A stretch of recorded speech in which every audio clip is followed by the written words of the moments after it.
So, ladies and gentlemen, we heard so much about, or we heard so much from them, not quite long. Those who told us things about their personal lives and also things we need to know. Please, if you have a question, please, I want you to raise your hands up so I will bring the mic to you so they can hear you. And you direct your question to any of them and they will answer you, please. If you want to be a good writer, or want to be a professor, like somebody like me, I don't hang boots. Yes, I don't want to read book again. But if you want to be like Professor Cheluchi, please raise your hands and ask our questions. Oh, okay, all right. Please be on your feet. Your name, your institution, and also the person you are directing the question to. My name is Okebuno Marita. My institution is University of Benin, and I'm directing my question to Ms. Precious Arinze. We know as writers, once we send in our drafts to various publications, there's always like rejection emails, and I want to ask how you overcome them and how you were able to continue writing.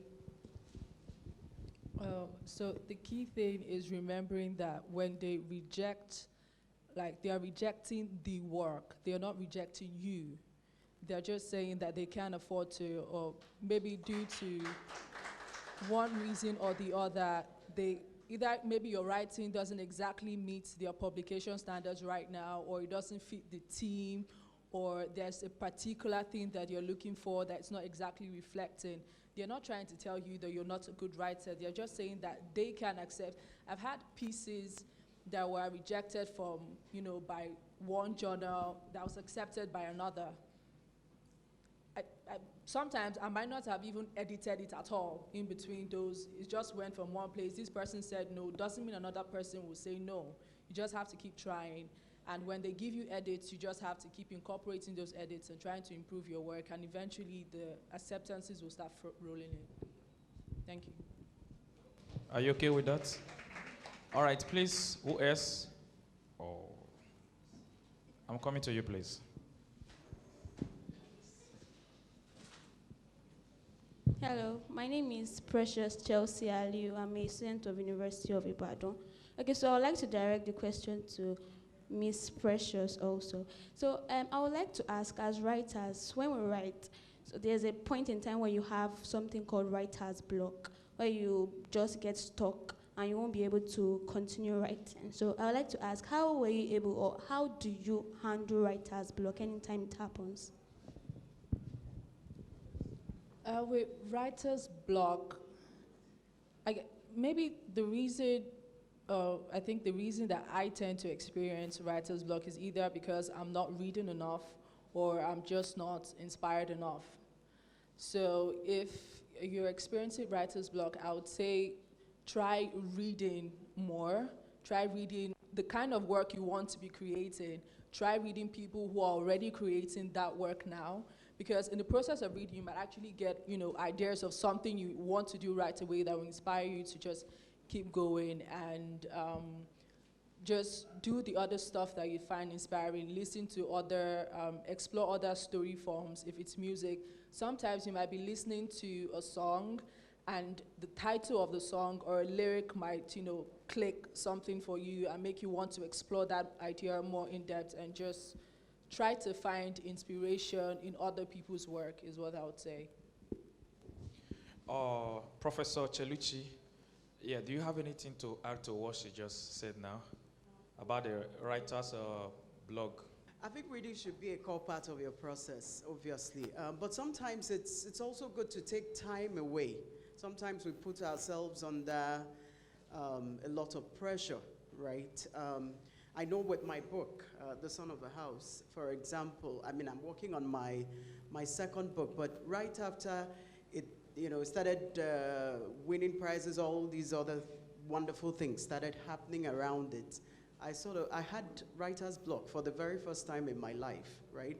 And I realized that part of that was just feeling like I needed to produce and be under, and as creatives, that doesn't really, I find that doesn't really help.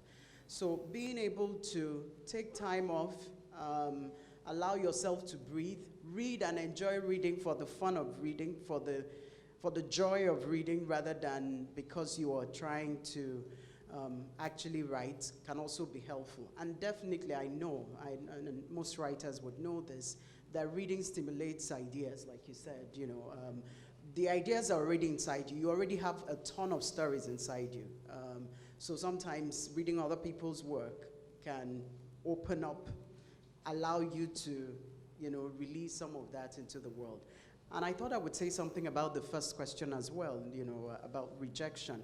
I think one of the things, the son of the house was rejected for 4 solid years, right? Before he won this $100,000 prize last year.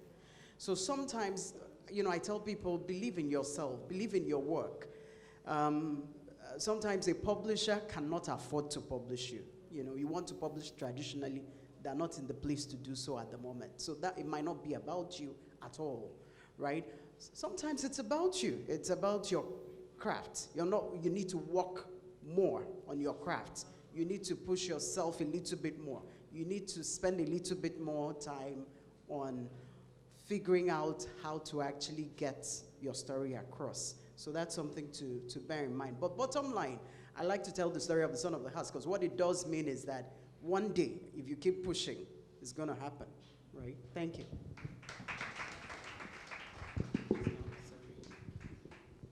Oh, Mr. Toby, do you have anything to say? So I stand with the suggestions that you've given.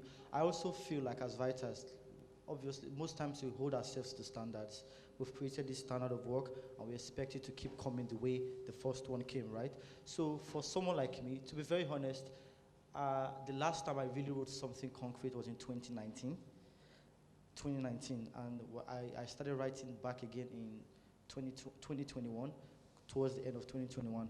But I didn't stop writing. I had writer's block, but I never stopped writing. So ideas come to my head, I pen them down. Ideas come to my head, I pen them down. Lines come, I pen them down. What I do later is I go back to them, and I begin to, find a way to flesh these things out. It's good. These are exercises that we often do not do. We like to have it just come at a rush, do you get? So as writers, as a writer, you should have times when an idea comes, you just put it down. And that's what reading does for you also. When you have this idea, when you read, there's something that would, give you an idea to flesh that simple idea that you've gotten out. Last year, I won a slam. A $1 million slam. The poem that I won it with was it was an idea that I'd written like years ago. So when the slam came, all I just had to do was to find a way to flesh it, make it a complete story. And it was a really strong poem. And what it did for me was, it had taken years for that thing to build, so it gives it a lot of weight. So oftentimes, I think we should let it breathe, give it time. When it's an idea, just let it be an idea. When the time comes for you to make it a complete work, you'll go for it. Wow. I go with you, Toby. All right, okay, we still have so many hands. Yes, we'll take as much as possible before we'll call it a day. Please give them microphones so we can hear them very well. Good afternoon. Please be audible. Good afternoon. My name is NMM from the University of Lagos. I have a question for Toby Abiodun. My question goes like this. Your profile says that you're a spoken word poet. What is the difference between a spoken word poet like you and a poet like Precious Arinze? So that's okay.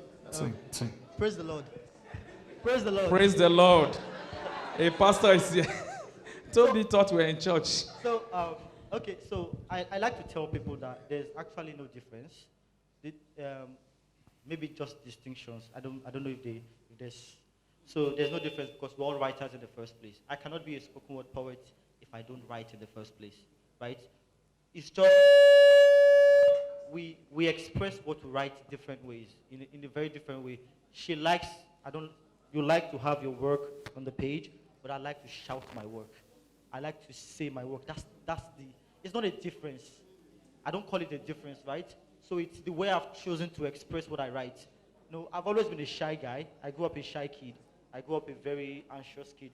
So spoken word is an avenue for me to really, to breathe, to express myself. So we do the same thing, we just say it differently. No difference. Are you okay with that? The choke question, are you okay with that? All right, please, madam, do you want to add, or Precious, do you want to add to that? I don't think, like Toby said, I don't think that there's a difference because when I started out writing poetry, it was because I was listening to a lot of spoken word poetry, and I wanted to um, get into that vibe, and so I started writing it down with the thought of performing it one day. But then I just, prefer to just have my work on paper and read it. But he prefers performance, and I'm not really a performance person, so that's just the difference. It's my preference, it's his preference. Copy that. Good. All right.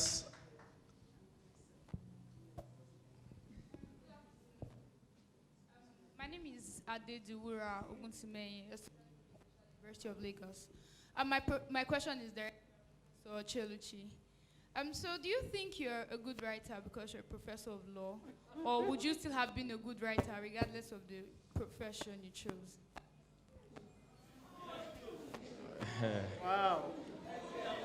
You are talking to a professor.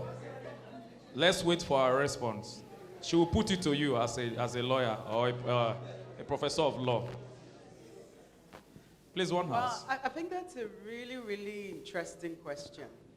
I would say that, when I was growing up, I always dreamed of being a writer. So that was my dream. I was listening to Precious, and she really struck me because at the time I was coming up, it didn't quite. You saying that you wanted to be a writer? Oh my gosh! You saying that you wanted to be a writer?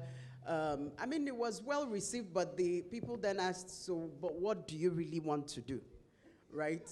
So so that's how I ended up reading law. And I read law because I thought it was really close to words. And actually, and I'm sure there are many lawyers in the room that can attest to the fact that we do a lot of writing. So I do a lot of writing, yes, academic writing as a professor, but also a lot of other kinds of writing, not just drafting contracts, but even, policy work and stuff like that, which is a whole different type of writing from creative writing. I don't think, and people often ask me if the two come together and mix. In my head, there are two different things.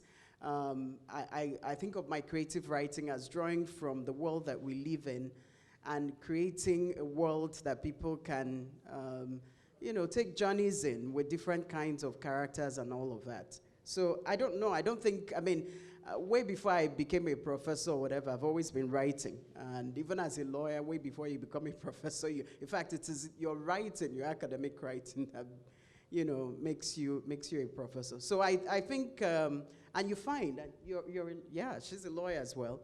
And I find that most lawyers have some writerly thing inside them. Sometimes they're like, I'll make more money doing law. So that's another conversation that we can have afterwards, right? Than money from writing. But I think there are two different things, and I don't think that one necessarily takes away from the other. They can influence the other, but not necessarily take away. Thank you, Mar.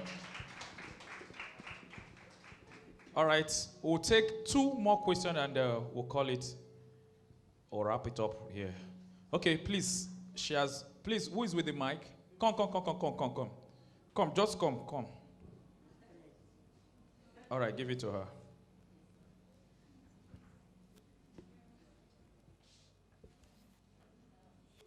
My name is Michelle Mujisalasa, University of Lagos. My question is for the professor. What advice do you have for writers of unpopular genres in Nigeria? Like, I write crime, mystery, and thrillers, and they are not really like popular genres in Nigeria. And I feel like, one, I do not have like pioneers to look up to, because anytime I want to read like crime novels or so, I read foreign ones, and trying to like relate them to Nigerian stuffs are not really like easy. And number two is that I feel like publishers do not really want to like Because anytime I see publishers in Nigeria do not really want crimes and all this stuff. So what advice? Yeah.